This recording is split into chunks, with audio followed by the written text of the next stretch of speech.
They say home is where you feel safe, but what if your new home becomes the center of your worst nightmare? When we moved into the house we had always dreamed of, we thought it was the start of something beautiful, but we were wrong. Because on that very first night, from the dark, abandoned house next door, someone was already watching us.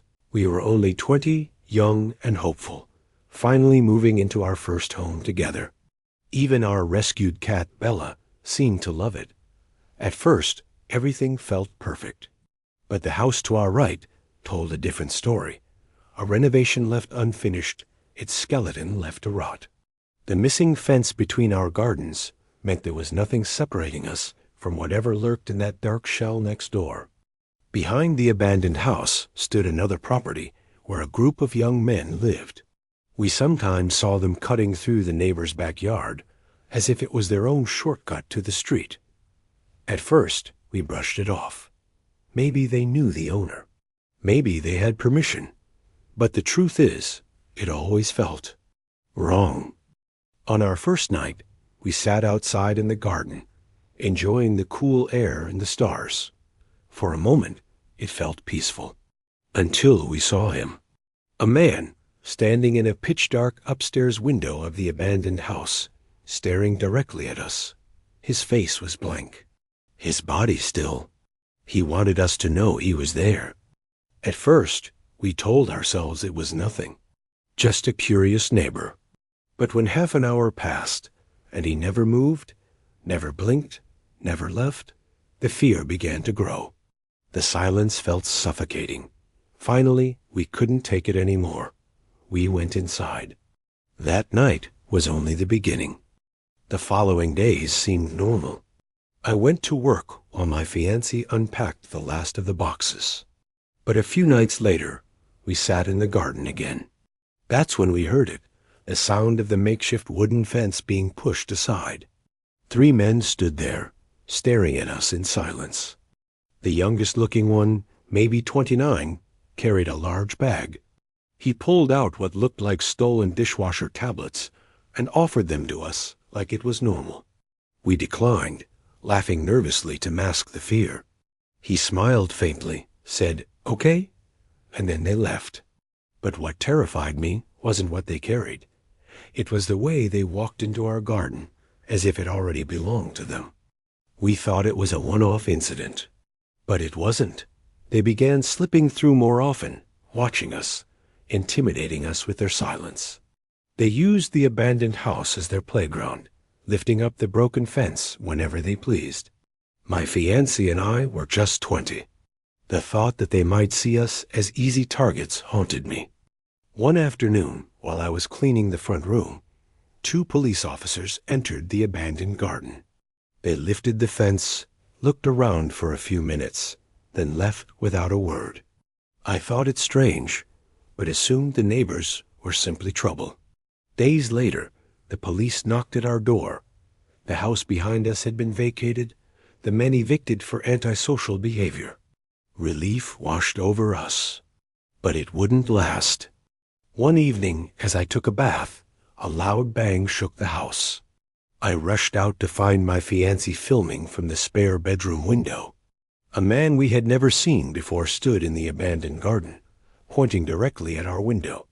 The moment she noticed him, he sprinted toward our house, tried the door handle, then vanished back into the dark garden. We called the police.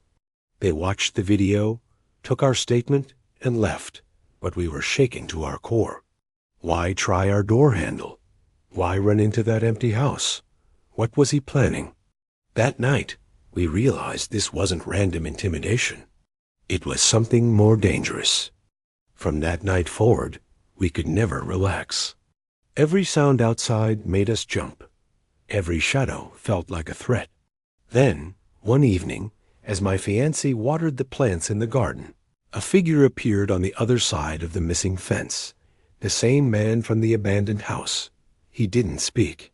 He just stood there, eyes fixed on her, smiling faintly as though he knew something we didn't. My fiancée froze.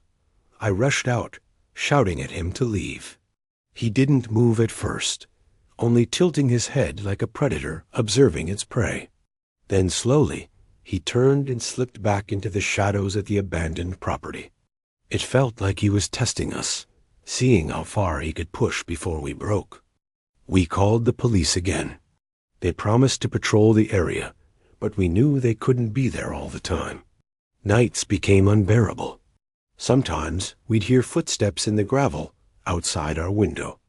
Other times we'd catch glimpses of movement in the garden, too quick to prove, but too real to ignore. Then came the night Bella, our cat, hissed and arched her back toward the window. When we looked, we saw him again, standing closer than ever, almost pressed against the glass, staring in. My blood ran cold.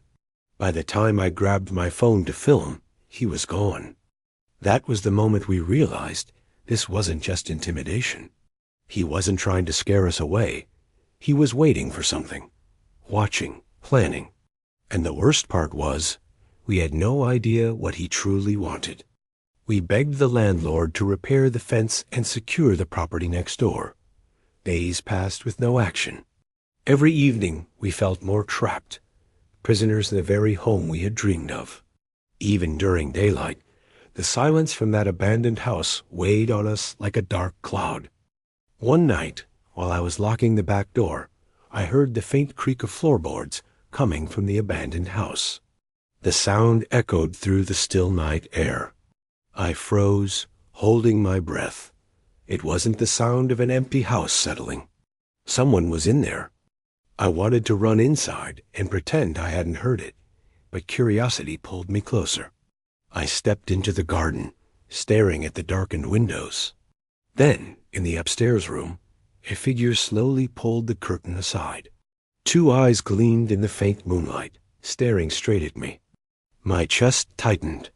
I shouted up at him, demanding to know what he wanted. He didn't reply. He only lifted one hand, slowly, deliberately, and pressed his finger to his lips, a silent command to stay quiet. Then the curtain fell shut. That was the moment I knew. This wasn't random. This was personal. And whatever his plan was, it was only just beginning. Sleep became impossible. Every sound made us flinch. One night, at 2:16 a.m., we heard whistling outside, that low, menacing whistle that instantly made me freeze. Someone was trying to intimidate us again, testing our fear. Then came the tapping, light, deliberate, on our bedroom window. We checked the cameras. Nothing recorded. Whoever it was, they had disappeared before the devices could capture them.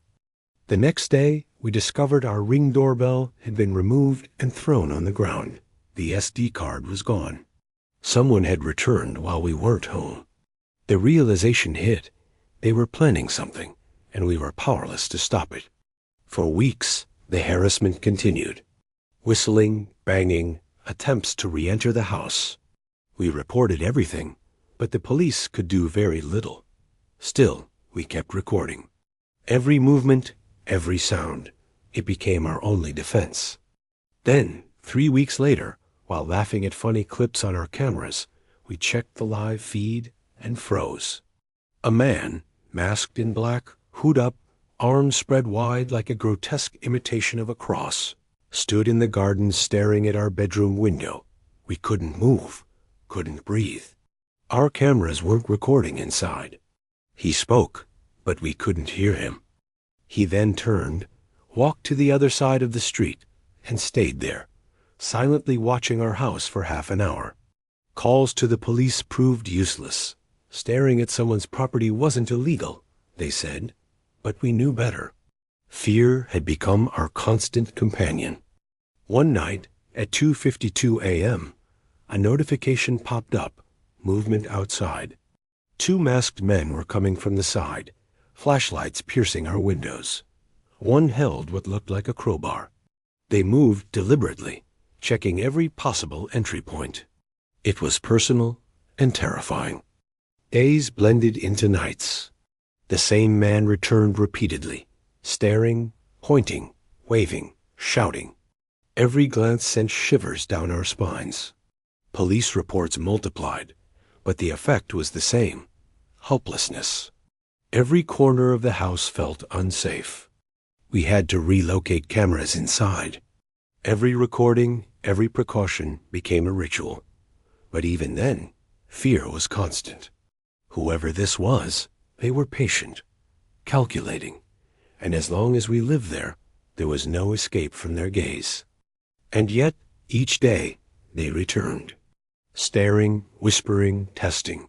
We couldn't see faces clearly, but every movement carried intent. It was no longer just about fear. It was about control.